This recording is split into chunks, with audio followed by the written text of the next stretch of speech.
October 4 మీరు గెలుపొందగలరు. యోబు గాథ నేటి విశ్వాసులకు ఎలా అర్థమవుతుంది? జీవితంలోని కొన్ని శ్రమానుభవాలు సాతాను యొక్క ప్రత్యక్ష విరోధం వల్లనే అని దాని అర్థం. సాతానును దేవుడు తన బిడ్డలను శోధించనిస్తాడు, కానీ శత్రువు యొక్క శక్తిని ఆయన ఎప్పుడూ పరిమితం చేస్తాడు. మీరు మిమ్మల్ని అగ్నిలో ఉన్నట్టు గుర్తిస్తే దేవుడు తన కృపాహస్తాన్ని ఉష్ణ నియంత్రణపై ఉంచుతాడని జ్ఞాపకం చేసుకోండి. సాతాను మనకు దేవుని పట్ల అసహనం కలిగించాలనుకుంటాడు. ఎందుకంటే అసహనంగా ఉన్న క్రైస్తవుడు సాతాను చేతిలో ఓ శక్తివంతమైన ఆయుధంగా ఉంటాడు.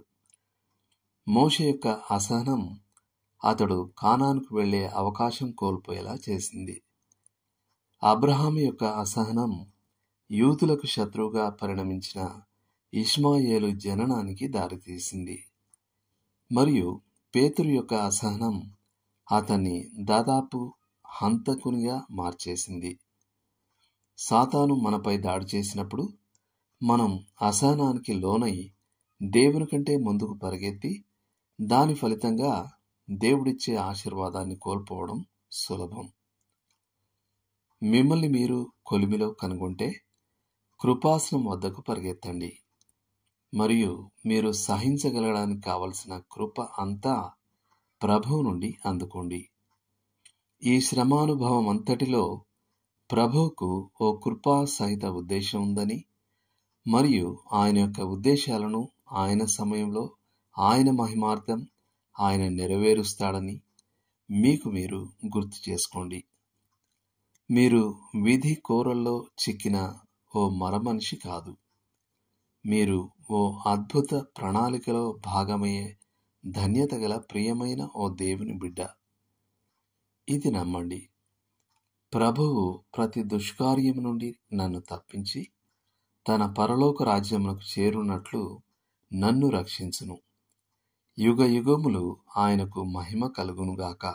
ఆమేన్.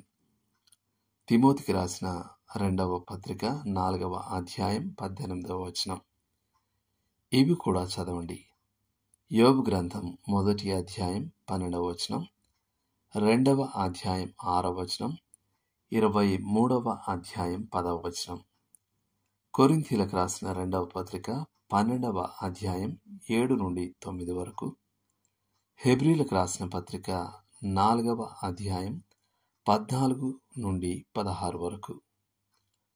చేయాల్సిన పని: మీరు బాధలో ఉంటే నకారాత్మక ఆలోచనల నుండి తిమోతికి రాసిన 2వ పత్రిక 4వ అధ్యాయం 18వ వచనంలోని సకారాత్మక సత్యం వైపు తిరగాలని ప్రత్యేకంగా నిర్ణయించుకోండి. దేవుడు మిమ్మల్ని దీవించును గాక. ఆమేన్.